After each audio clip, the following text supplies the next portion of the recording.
Muchas gracias. Quiero decir aquí que me da una envidia de la buena ver ese grupo tan compacto. Ya lo conocía desde el año pasado, es una cosa que no se ve en el país. Grupos de cirugía de cabeza y cuello no existen y a uno le da mucha envidia porque desafortunadamente no tiene acceso a equipo de gente comprometida con esos pacientes. El tema que les voy a conversar es sobre carcinoma de tiroides temprano que tiene tantísimas controversias que por eso es que hay tanta cosa para hablar.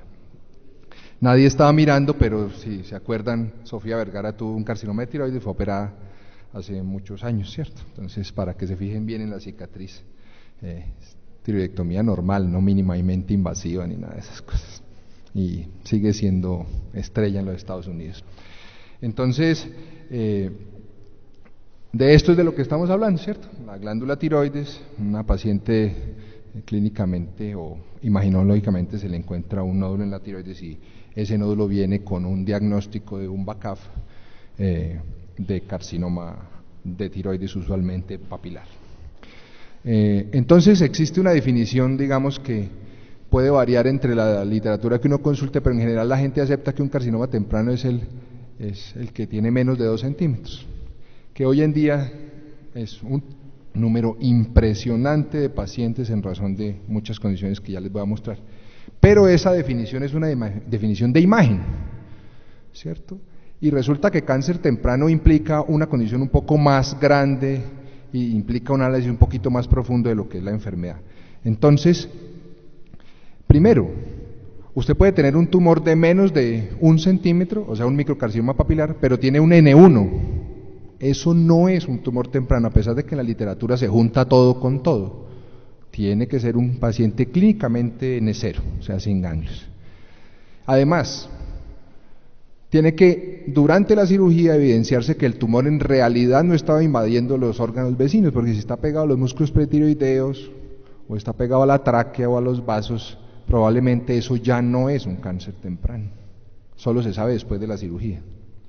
Y además, hay que contar con el concurso del patólogo para que nos diga que eso no tiene un patrón histológico anaplásico indiferenciado, que a pesar de que sea pequeño el tumor, lo pone en otra categoría. Entonces, es claro que cuando uno dice cáncer de tiroides temprano tiene que considerar todas las cosas y no solamente el tamaño, como se suele usar en la literatura, que los estudios meten en un solo saco todos los tumores de menos de 2 centímetros, no importa si era N1 o no, si salía de la invadía peritiroideo o no macroscópicamente, y hay que mirarlo con calma porque entonces los estudios confunden. La mayoría, si aceptamos estas definiciones, la mayoría de los tumores de la tiroides se considerarían tempranos.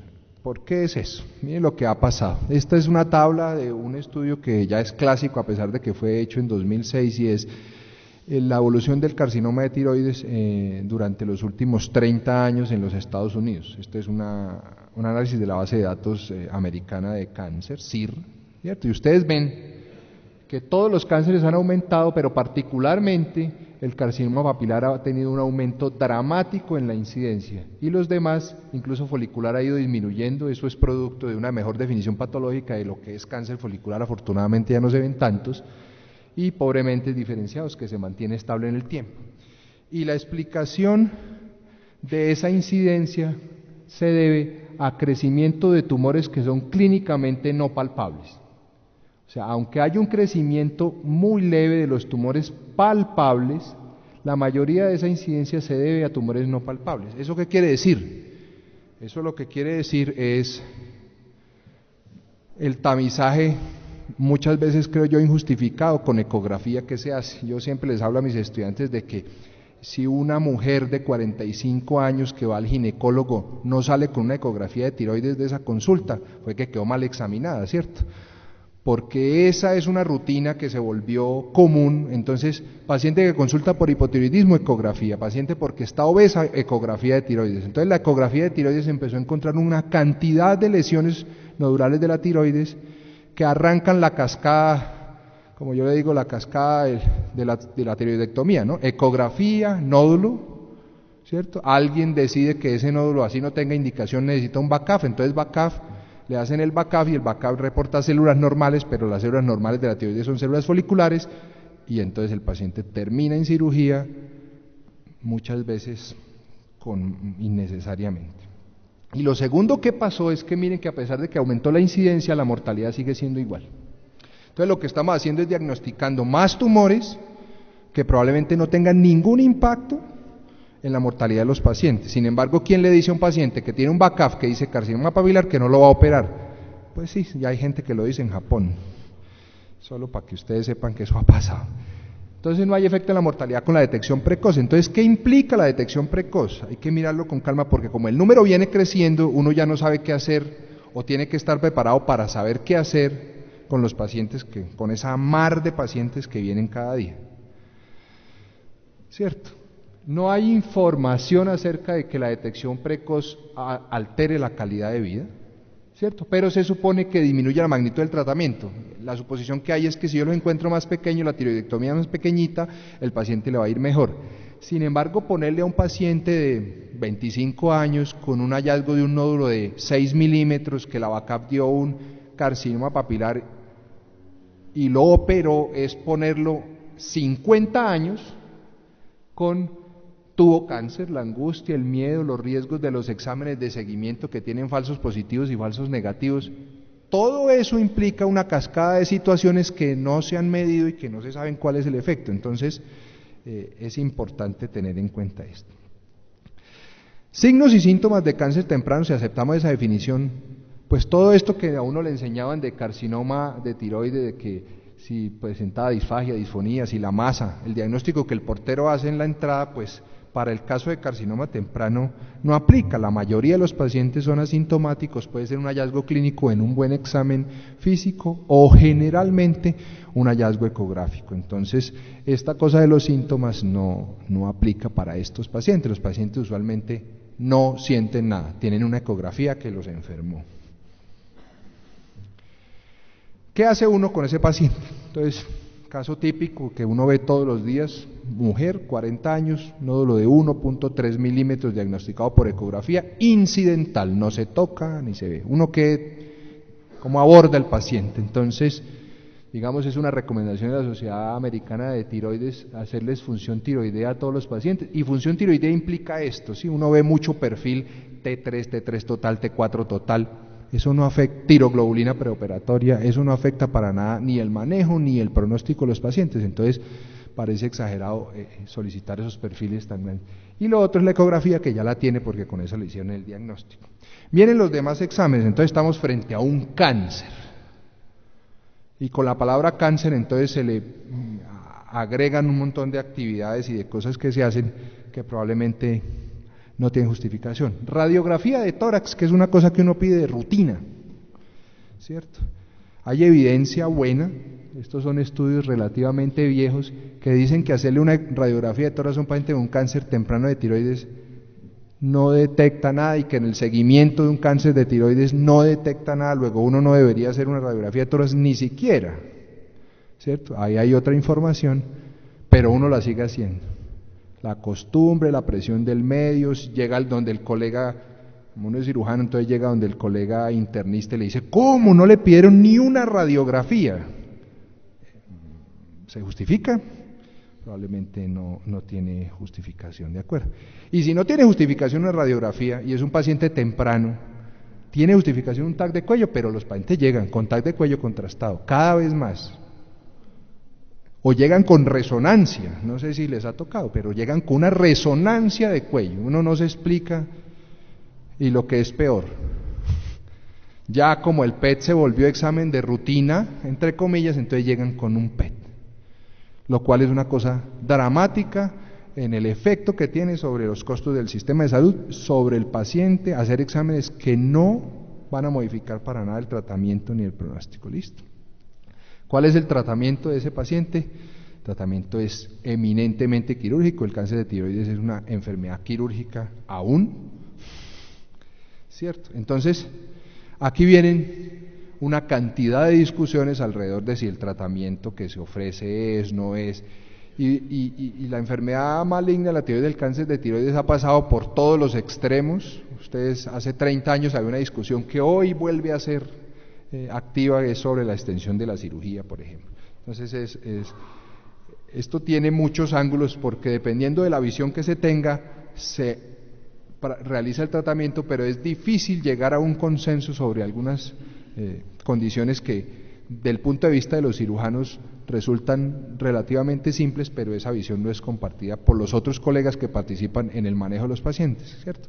O sea, uno tiene muchas diferencias, o muchas no, pero tiene diferencias con endocrino, tiene diferencias con medicina nuclear, tiene diferencias con el cirujano endocrino, que no es cirujano de cabeza y cuello, etcétera. Entonces es bueno llegar a consensos y eso es lo que permite el trabajo en grupo. Una de las cosas que les mencionaba es tiroidectomía total o parcial. Hoy en día, de entrada, se acepta que la tiroidectomía total en manos de un cirujano que se dedique a hacer tiroides y que tenga resultados buenos, o sea, bajas complicaciones, es la elección. Entonces, ¿para quién queda el parcial? Queda el parcial para este tipo de pacientes. ¿Cierto? Un paciente que fue llevado a cirugía por un nódulo con una BACAF que decía lesión folicular, y en el hallazgo patológico el patólogo reporta que esa lesión folicular correspondía a un carcinoma papilar de variante folicular o un carcinoma papilar, y el paciente es remitido de nuevo, por ejemplo, a que le complete la tiroidectomía en una lesión que es completamente de bajo riesgo. La justificación de completar la tiroidectomía es una reintervención, hay que mirarla con cuidado y, digamos, un espacio que todavía tiene la tiroidectomía parcial puede ser esos casos. Obviamente, si la patología reporta signos de mal pronóstico, pues es justificable la reoperación y retirar el otro nódulo. Pero si es un tumor absolutamente benigno, patrón clásico, sin invasión linfovascular ni peritiroidea, tumor de menos de 2 centímetros, hacerle la tiroidectomía al otro lado no ofrece ningún efecto en el pronóstico. Y lo único que se busca es que la tiroglobulina baje para que sirva como marcador. ¿Se justifica hacerle una hemitiroidectomía a un paciente para que la tiroglobulina baje? Esa es una pregunta que uno se tiene que hacer. Segundo punto es el tema del vaciamiento, que está candente en este momento. El tema del vaciamiento es que hay escuelas que de rutina hacen vaciamiento central y hay escuelas que no lo hacen. Y las escuelas que no lo hacen tienen una justificación y las que lo hacen tienen una justificación. La cosa ha llegado a tales extremos que incluso se propone hoy en día hacer ganglio centinela en la tiroides. ¿A uno le parece eso increíble? Que alguien proponga hacerle ganglio centinela a un ganglio que queda a menos de 1 centímetro de la tiroides y que usted lo ve. Pero hay gente haciendo eso. ¿Tiene utilidad? ¿Tiene efecto? Es muy difícil. ¿Qué del vaciamiento? Este es el último artículo que salió, es de 2013, de febrero. No sé si se alcance a notar, pero no hay diferencia respecto a la recurrencia en el compartimiento central entre hacer o no hacer. ¿De acuerdo? Y este es un metaanálisis que salió el año pasado, también en Laryngoscope. ¿Cierto? Tiene todos estos estudios, uno de esos es el nuestro que hicimos con el doctor Zúñiga, donde no encontramos ninguna diferencia. Miren ustedes, la única diferencia que hay entre hacer vaciamiento central y no, es que se aumenta la frecuencia de hipocalcemia temporal, pero los demás desenlaces todos están en la línea negativa. Todos, recurrencia, lesión de nervio, fíjense. O sea, hay que pensar si el vaciamiento de rutina se justifica. Yo vengo de una escuela, como les dije, donde no se hace de rutina, que es una escuela más del lado americano. La escuela europea y asiática hace mucho vaciamiento de rutina. Y ambas tienen unas justificaciones. No hay ensayos clínicos al respecto. Se espera que para este año resulten 2 estudios o 3 que se están haciendo en Corea desde hace unos 4 o 5 años, ensayos clínicos comparando el efecto de vaciamiento o no vaciamiento. Mientras tanto, las 2 alternativas son válidas y aquí está la justificación de por qué yo no hago vaciamiento central rutinario, solo se hace cuando se encuentra algo. Viene el tema de la patología. Ustedes ven que la mayoría de los tumores son papilares. Antiguamente la proporción que se manejaba era 80 papilares, 20 foliculares. Hoy en día el número de carcinoma folicular viene disminuyendo, probablemente porque los criterios patológicos han ido mejorando, y entonces lo que antes se llamaba carcinoma folicular hoy se llama carcinoma papilar de variante folicular. Y afortunadamente se ven muy pocos medulares, pero eventualmente se ven micromedulares. ¿Qué hay de discusión respecto a la patología? Pues, como ya mencionó el doctor Pava, identificar un patrón histológico clásico de célula alta, insular o otros factores o otros patrones histológicos de mal pronóstico es relativamente fácil para el patólogo. El problema está acá. Y hay una discusión. Juan Rosay, que fue la persona que describió el patrón folicular del carcinoma papilar, él la describió, fue muy rico, y ahora en las conferencias a las que uno asiste termina diciendo el carcinoma folicular probablemente es una invención de los patólogos, porque la reproducibilidad del diagnóstico es muy alta. Entonces aquí hay un editorial de una revista patológica donde explicaba muy claramente que cuando usted pone a varios patólogos a leer un carcinoma papilar que parece de patrón folicular, la reproducibilidad es muy mala. Entonces ese patrón folicular se vuelve una cosa difícil de interpretar, y como es patrón folicular, muchas personas consideran que el patrón folicular tiene peor pronóstico que el papilar. Luego, si hay variabilidad en eso, pues puede exagerarse o puede disminuirse el tratamiento que se piensa ofrecer. Estos factores pronósticos patológicos clásicos, la invasión linfovascular, la invasión peritiroidea, que son claramente identificables, pero viene aquí lo de la invasión capsular. Entonces uno se encuentra, por ejemplo, con situaciones en donde le reportan a uno invasión de la cápsula del nódulo, de un papilar, y uno dice, en un papilar la invasión de la cápsula del nódulo no tiene importancia, y en folicular sirve para saber si es folicular carcinoma o si es folicular adenoma. Entonces en ese término de invasión capsular también hay mucha heterogeneidad en lo que le reportan. De todas maneras, el reporte de patología llega a invasión capsular. Si uno no lee la descripción microscópica, comete errores. Cuando lee la descripción microscópica permite saber si él se está refiriendo a la cápsula de la tiroides, al tejido fibroso que rodea, o es a la cápsula del nódulo, en cuyo caso eso no parece tener mayor importancia.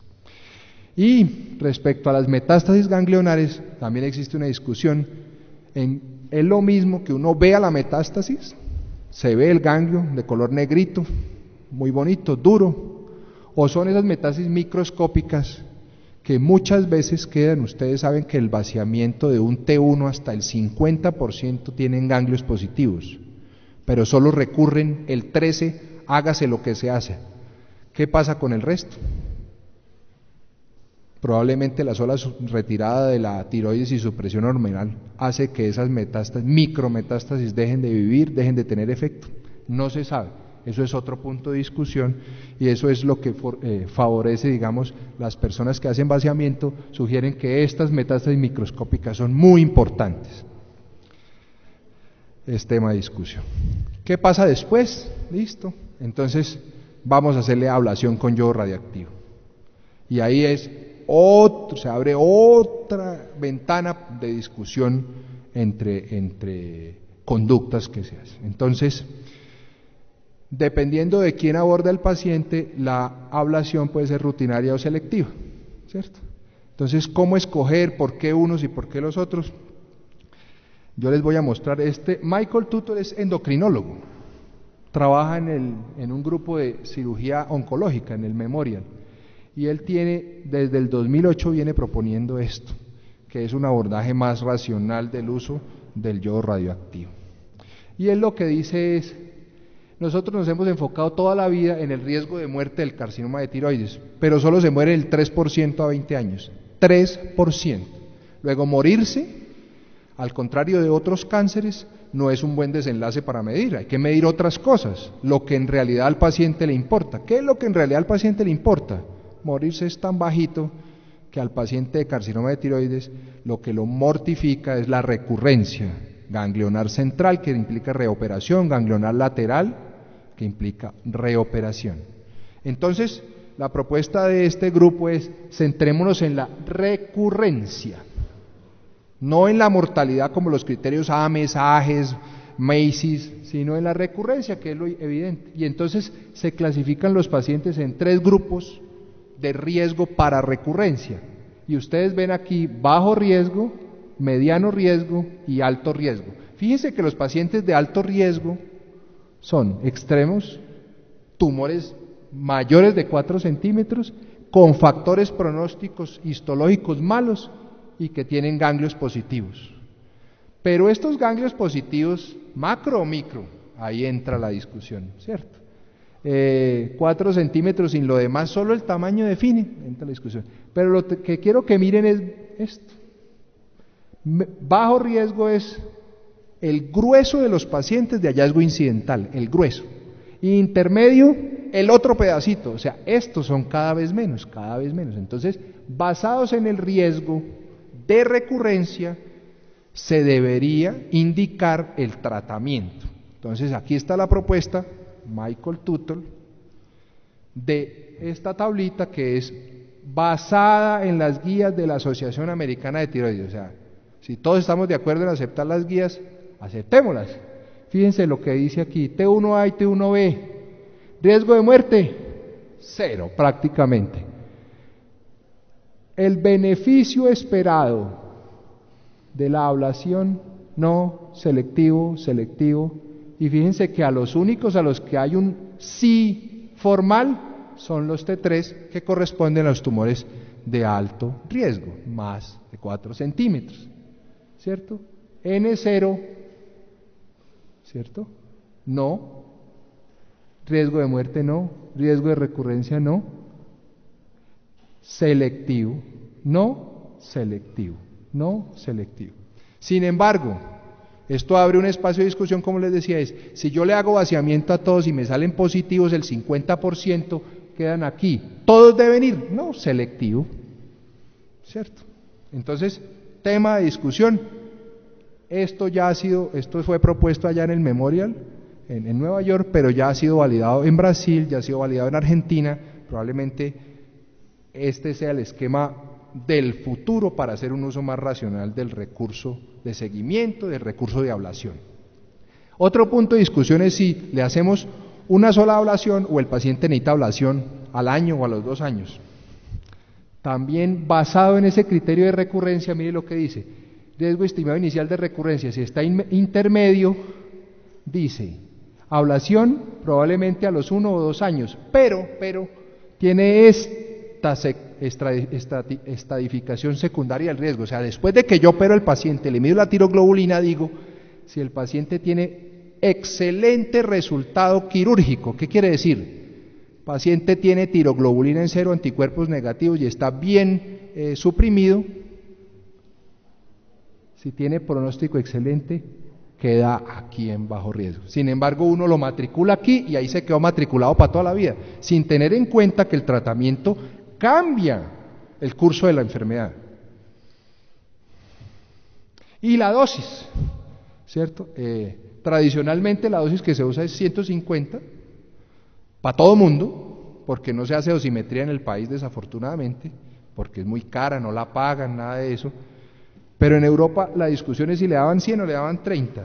Y el año pasado salieron 2 ensayos clínicos, además de los 4 que ya existían, comparando la ablación con 30 o con 100, y lo que encontraron es que los resultados son idénticos. Esto es, aquí les estoy mostrando, efecto 93, 93, 92, 95, igualitos. O sea que uno debería estar dándole 30 a los pacientes para hacerle ablación.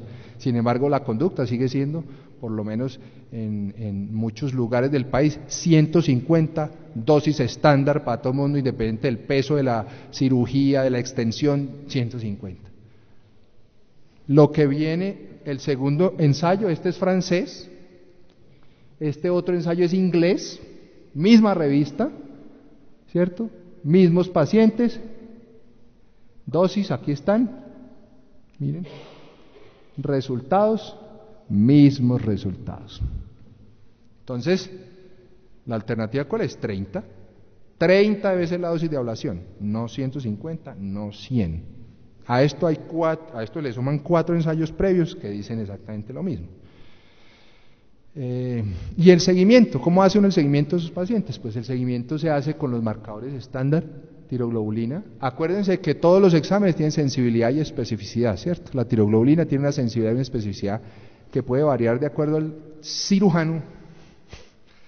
¿Por qué le digo al cirujano? Ya les explico, entre 90 y 98. ¿Por qué le digo al cirujano? Depende de lo delicado que usted sea con retirar toda el tejido tiroideo. En Europa se usa mucho, por ejemplo, dejar un remanente pegado del nervio laringio recurrente para no lesionarlo. Ese pequeño remanente es capaz de producir tiroglobulina.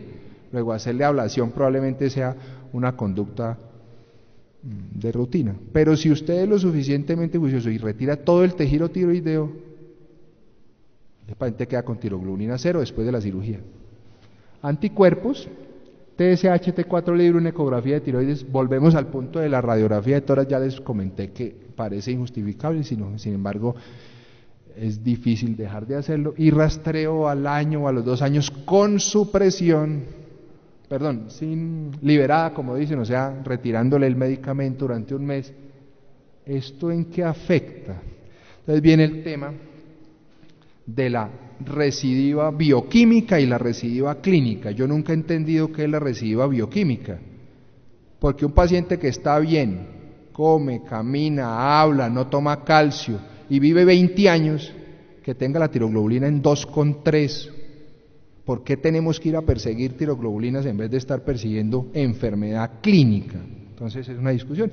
Y nuevamente les muestro la misma tablita que dice que si el resultado de la cirugía es bueno, probablemente no requiere ablación ni rastreos, nada de eso, mientras que si es incompleta, pues probablemente sí. Depende del cirujano el resultado. Todo esto que les he comentado está enfocado en estos dos conceptos. Uno, costo-efectividad, o sea, hay que utilizar los recursos adecuadamente, de tal manera que el recurso que se invierta tenga un resultado útil para el paciente. Muchas veces uno busca resultados de costo-efectividad para el médico, ¿cierto? Entonces, que sea para el paciente. Y segundo, este concepto que desafortunadamente en la profesión poco se utiliza, pero que es sumamente importante y que se llama el costo de oportunidad. ¿Qué es el costo de oportunidad? Si yo me gasto 100 pesos hoy en hacer una quimioterapia, me dejo de gastar los mismos 100 pesos en hacer un acueducto. Y en medicina, si yo me gasto 100 pesos en utilizar un dispositivo X, esos mismos 100 pesos me los dejo de gastar en el siguiente paciente que necesita un tratamiento. Entonces el costo de oportunidad es una cosa muy importante, porque uno como médico, ordenador del gasto, quien ordena el gasto al final no es la EPS, no es la IPS, es el médico que firma. Sí, favor dar tantas cosas de este remedio de marca tal, que es lo mismo que el genérico, pero cubre todo, ¿cierto? Para tenerlo en cuenta cuando uno solicita exámenes, cuando uno hace seguimiento de los pacientes, cuando hace intervención de los pacientes, ¿cierto? Porque un buen uso de los recursos significa que vamos a tener más pacientes para cubrir con la misma cantidad de dinero. Los recursos del sistema son finitos, se acaban. Ustedes ya ven lo que está pasando hoy en día. Eso es todo lo que yo les quería contar. Muchísimas gracias.